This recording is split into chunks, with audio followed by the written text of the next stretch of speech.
Utsman bin Affan dibunuh ketika sedang baca Quran. Darahnya muncrat pas pada ayat fasayakfikahumullah. Fasayakfikahumullah. Allah sudah mencukupkan engkau wahai Utsman bin Affan. Cukup hartamu, cukup nikmatmu. Satu-satunya sahabat Nabi yang menikahi anak Nabi 2 orang, Utsman bin Affan. Makanya gelar dia Dzun-Nurain. Dzu punya, Nurain 2 cahaya. Orang yang punya 2 cahaya. Dinikahinya anak perempuan Nabi, meninggal. Nikah dia dengan satu lagi, barulah ada. Apa maknanya? Utsman bin Affan lengkap semuanya. Hari ini adik-adik, bapak-bapak, ibu-ibu pergi umroh ke kota Madinah Al-Munawwarah, masih ada wakaf Utsman bin Affan mengalir sampai hari ini. Umurnya berapa? 1440 sekian tahun lamanya. Lagi-lagi Allah muliakan Utsman bin Affan karena memang kalau udah saya belokkan ke sedekah ini banyak pura-pura. Solawat Pak Ustaz. Solat Pak Ustaz. Sedekah. Utsman bin Affan itu kaya raya. Makanya ada suatu sumur. Dulu siapa yang punya sumur itulah orang yang paling hebat. Karena air mahal. Maka sumur ini punya orang kafir musyrik, orang Yahudi. Lalu kemudian siapa yang mau ambil air?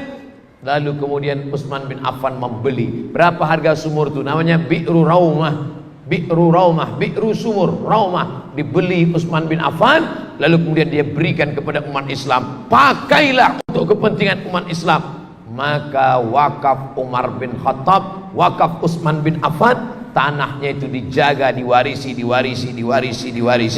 sampailah hari ini.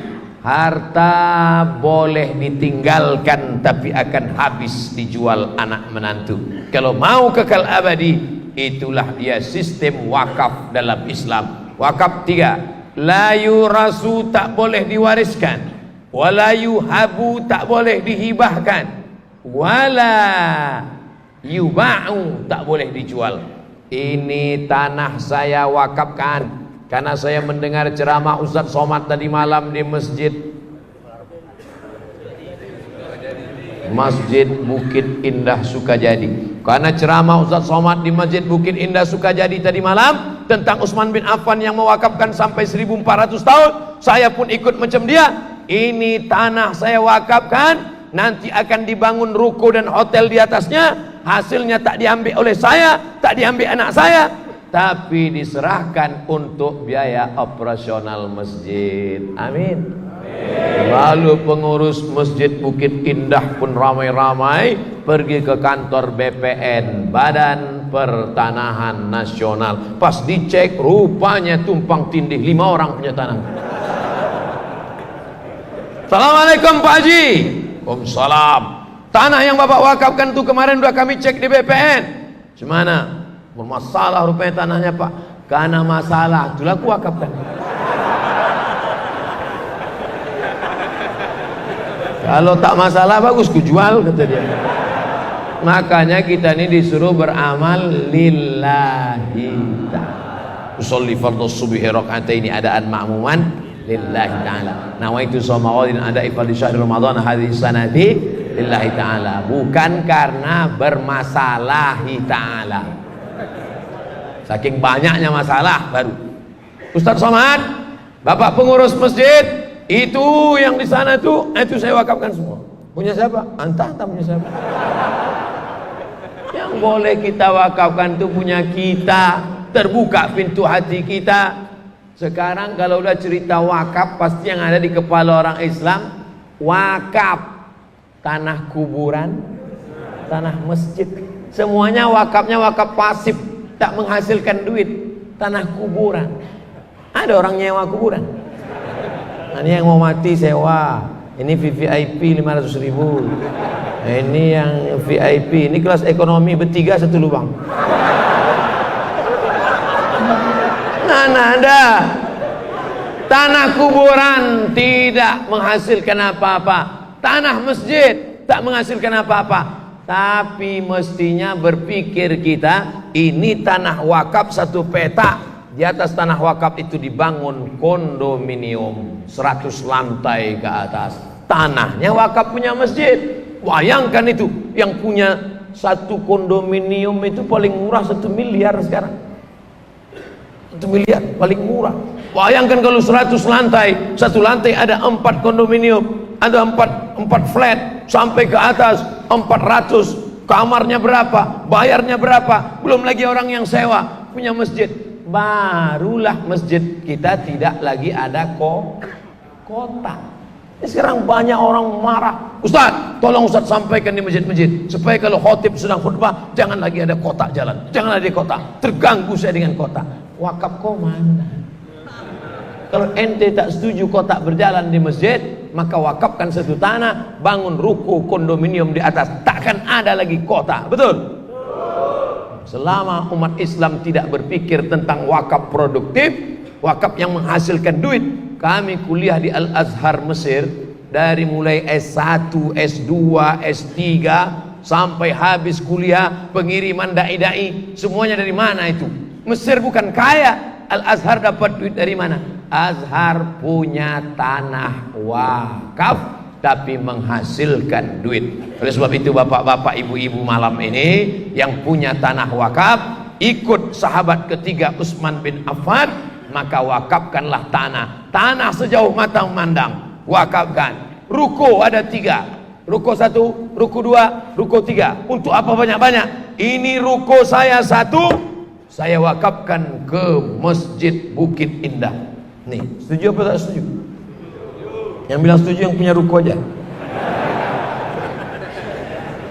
Ruko 1 pintu harganya 1 miliar, sewanya 1 tahun 50 juta. Bayangkan kalau ada bapak malam ini 10 orang, lalu kemudian dia wakafkan, lalu kemudian wakaf, selama ini duitnya masuk kantong dia, tapi lalu kemudian dia katakan 10 orang saja 1 pintu 50 juta, 10 orang 1,5 miliar, maka taklah lagi kembang kempis nyawa pengurus memikirkan listrik, memikir, dan kita pun tak sepanas ini. Kenapa? AC bisa dibuat banyak. Ini memang AC banyak, tapi kita hidup atau tidak? Saudara yang dimuliakan Allah Subhanahu wa taala, saya cuma ingin menyampaikan bahwa sedekah kita selama ini tak cukup karena ada satu yang lebih produktif, yang lebih mengalir, yang lebih hebat. Itulah disebut dengan wakaf. Wakaf ini harus ada. Ustaz, bedanya dengan sedekah apa? Kalau wakaf itu harus ada 4. Orang yang berwakaf, orang yang menerima wakaf, benda yang diwakafkan, ada ijab dan qabul. Aku wakafkan ruko ini untuk Masjid Bukit Indah, tunai, aku terima, sah. Langsunglah diurus suratnya. Di mana suratnya diurus? Di kantor KUA kecamatan mana ini? Batam Kota. Kecamatan Batam Kota. Besok pagi tutup pula, Senin. Mudah-mudahan selama 2 hari ini tak berubah pikiran dia. Hari Senin pagi-pagi langsung datang. Yang sudah ada azam, yang kalian berubah. Takutnya nanti malaikat berubah pikiran pula. Kalau yang berubah pikiran itu malaikat rahmat, tak apa-apa. Ini malaikat maut. Saya bukan nakut-nakuti, kasih tahu aja. Nah, hari Senin pagi, bapak yang memberi wakaf sama nazir masjid, pengurus, pergilah ke kantor KUA. Mama, papa ke kantor KUA dulu ya. Apa? Aku bukan mau kawin lagi. Mau apa nih? Mau kita wakafkan ruko itu. Untuk apa bang wakafkan ke masjid? Untuk apa gunanya wakaf? Ini kuwakafkan ke masjid supaya nanti kalau aku mati tetap mengalir. Adapun yang 2 itu lagi nanti kan kau ambil, kau kawin sama brownies. Aku dapat apa? Ruko kita 3, yang 1 diambil lakimu, yang 1 lagi diambil anak kita. Aku dapat apa? Cuma kain putih. Itu maksudmu? Jangan kalian jadi takut semua. Ya, takut. Tak usah lah bang. Iyalah deh. Habis itu sakit jantung mati. Dapat apa? Bapak pergi pagi pulang petang, peras keringat banting tulang tunggang langgang lintang pukang. Mati cuma dapat kain putih. Ada orang mati pakai baju batik?